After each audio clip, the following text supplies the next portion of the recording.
Let's see this question. The question is saying that 300 joule of work is done in sliding a 2 kg blocks up an inclined plane of height 10 metre. तो हमारे पास एक incline plane है. अब मान लो किसी भी angle का हो, हमारे पास से कितना है 2 kg का ब्लॉक था. इसको ऐसे ऊपर खींच रहे हैं हम, कितने मीटर ऊपर? 10 मीटर हाइट. तो यहां पर वर्क डन कितना करना पड़ रहा है हमें यहां से यहां तक लेकर जाने में. इस फोर्स मान लो एफ है, तो कितना वर्क डन करना पड़ रहा है हमें? 300 जूल. तो वर्क डन अगेंस्ट फ्रिक्शन. तो अगर मैं यहां पर बोथ कर दूं तो वर्क डन इक्वल टू क्या हो जाएगा हमारे पास?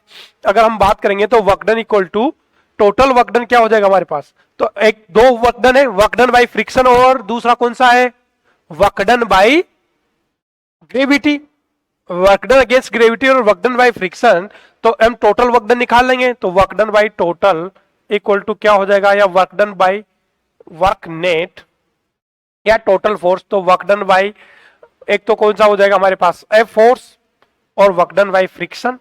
चलो जल्दी से वैल्यूज पुट करते हैं. तो टोटल वर्क डन कितना दे रखा है हमारे पास? 300 जूल. अब work done by F equal to mgh लिख दूं क्या मैं? जितना वर्क डन हमने क्या किया, तो वर्क डन बाय ग्रेविटी अगर mgh लिख सकते हैं. एफ इक्वल टू कितना किया होगा? h हाइट ऊपर लेकर जाने में कितना वर्क डन करना पड़ता है? mgh direct. चलो m कितना?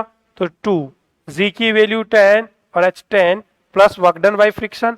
तो यहां से work done by friction equal to कितना हो जाएगा? 0 0 2, तो कितना? 300 में 200 गए तो 100 जूल. तो वर्क डन बाई फ्रिक्शन कितना करना? वर्क डन अगेंस्ट फ्रिक्शन की बात करें हम तो कितना करना पड़ा होगा हमें? वर्क डन अगेंस्ट फ्रिक्शन है ये.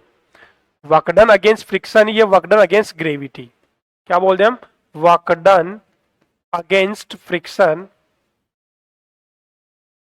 फ्रिक्शन, और इसको बोल देते हैं हम work done against gravity. Work done against gravity. Gravity कौन सा ऑप्शन हो जाएगा? Option B. क्लियर? तो यहां पर हम वर्क एनर्जी थ्योरम की बात कर देंगे या कंसेप्ट की बात करेंगे हम, तो कौन सा कंसेप्ट हो जाएगा?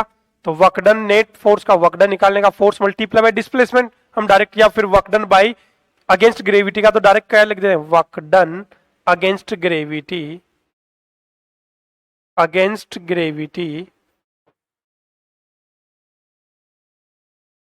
Work done against gravity equal to mgh. तो बाकी एक तो अगेंस्ट ग्रेविटी किया है और दूसरा अगेंस्ट फ्रिक्शन किया है. तो टोटल वर्क डन कितना करना पड़ा हमें? 300 जूल, जिसमें से अगेंस्ट ग्रेविटी तो 200 जूल किया, तो फिर 100 जूल किसके बाकी बचा? 100 जूल किसके किया होगा? अगेंस्ट फ्रिक्शन किया होगा. क्लियर? तो कौन सा option? Option B is the correct answer.